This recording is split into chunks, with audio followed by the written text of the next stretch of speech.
Jacob's children. When the Lord saw that Leah was not loved, he enabled her to conceive, but Rachel remained childless. Leah became pregnant and gave birth to a son. She named him Reuben, for she said, "It was because the Lord has seen my misery.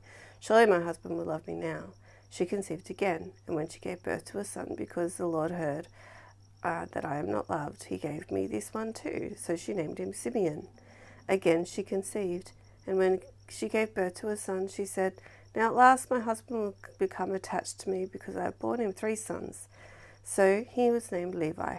She conceived again, and when she gave birth to a son, "This time I will praise the Lord," she named him Judah, then stopped having children. When Rachel saw that she was not bearing Jacob any children, she became jealous of her sister. So she said to Jacob, "Give me children or I'll die." Jacob became angry with her and said, "I am in the place of God, who has kept you from having children."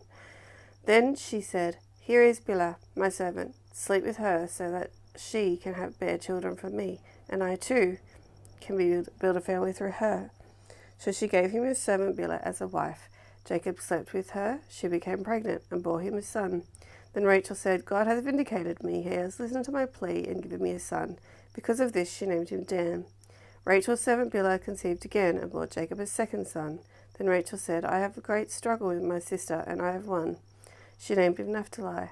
When Leah saw that she was stopped having children, she took her servant Zilpah and gave her to Jacob as a wife. Leah's servant Zilpah bore Jacob a son. Then Leah said, "What good fortune!"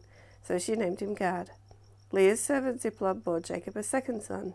Then Leah said, "How happy am I! The women will call upon me happy." So she named him Asher. During wheat harvest, Reuben went out to the fields and found some mandrake plants, and he brought this to his mother, Leah. Rachel said to Leah, "Please give me some of your son's mandrakes." But she said to her, "Wasn't it good enough that you took away my husband? Will you take my mandrakes too?" "Very well," Rachel said.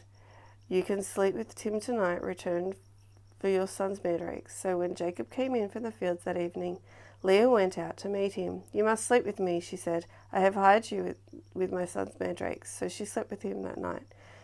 God listened to Leah and became pregnant, bore him his 5th son. Then Leah said, "God has rewarded me for giving my servant to my husband." She named him Issachar. Leah conceived again and bore Jacob a 6th son. Then Leah said, "God had presented me with a precious gift. This time my husband will treat me with honor, because I have borne him 6 sons." She named him Zebulun.